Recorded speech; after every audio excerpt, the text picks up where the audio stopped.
Madeline in Paris by Ludwig Bemelmans.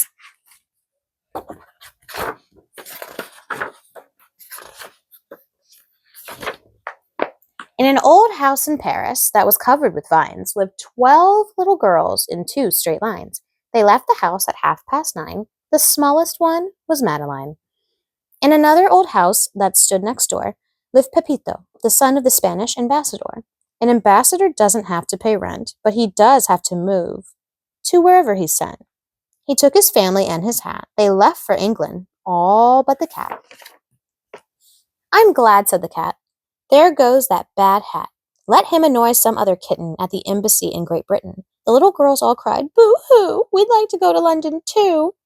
In London, Pepito just picked at his dinner. Soon he grew thin, and then he grew thinner. And soon he began to look like a stick. His mamma said, "My, this boy looks sick. I think Pepito is lonely for Madeline and the little girls next door." His pa called Paris. "Hello, Miss Clavel. My little Pepito is not at all well. He misses you, and he's lonesome for Madeline and the little girls next door. May we request the pleasure of your company? There's plenty of rooms here at our embassy." "Quick, darlings, pack your bag. We'll get out to the airport and catch the next jet.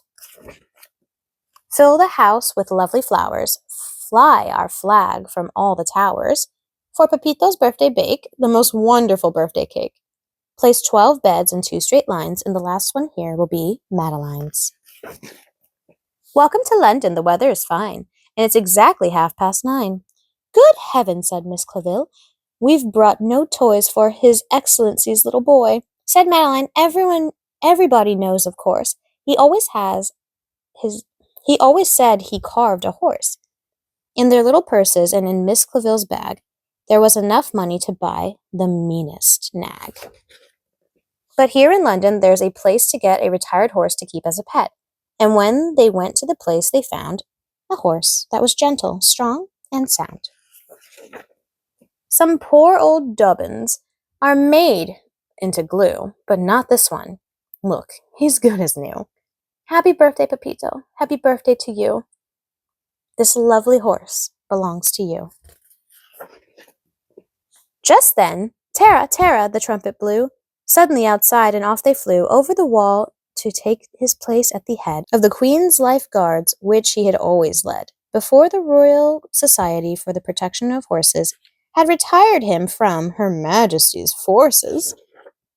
Oh dear, they've gone, what a pity. Come, children, we'll find them in the city. Careful, girls, watch your feet. Look right before you cross the street. Oh, for a cup of tea and crumpets. Hark, hark, there goes the sound of trumpets. The birds have seen all this before, but they are glad of an encore. And so are the people on the ship and shore. And now it's getting really grand. Here comes the mascot and his band. The people below are stout and loyal, and those on the balcony mostly royal. The show is over and it's getting dark. In the city, in the park, dinner is waiting. We must be on time. Now let's find Pepito and Madeline. Well, isn't this lovely? They're standing sentry right here in the Whitehall entry. That is the power and the beauty. In England, everyone does his duty. Visiting is fun and gay. We celebrate a lovely day. Everyone had been well fed. Everyone was in his bed. Only one was forgotten. He'd been on his feet all day long without anything to eat. In a cottage that was thatched, wearing trousers that were patched, lived a gardener who loved flowers, especially in the morning hours, when their faces, fresh with dew, smiled at him, "How do you do?" The gardener, who was never late, opened up the garden gate. The gardener dropped his garden hose. There wasn't a daisy or a rose. All my work and all my care for naught. Oh, this is hard to bear. Where's my celery, carrots, tomatoes, my beans and peas, and not an apple on my apple tree? Everybody had to cry. Not a single eye was dry. Oh, look who is lying there with his feet up in the air. I feel his breath. He's not dead yet. Quick, Pepito, get the vet. The vet said, "Don't worry, he's only asleep. Help me get him on his feet." As a diet, there's nothing worse. As a diet, there is nothing worse than green apples and roses for an old horse. Dear lady, Miss Claville, we beg your pardon. It seems this horse has eaten up your garden. A little sunshine, a little rain, and all will be the same again. Pepito's mother said, quite so, quite so. Still, I'm afraid the horse must go. Then Madeline cried, I know what to do. Pepito, let us take care of him for you.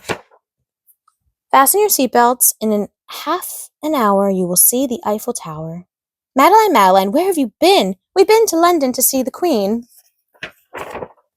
At last, sighed Madeline, we are able to sit down without being 13 at a table.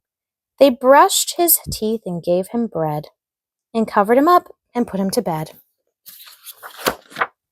Good night, little girls. Thank the Lord you are well, and now go to sleep, said Miss Cavell. She turned out the light and closed the door. There were 12 upstairs, and below 1 more. Until next time.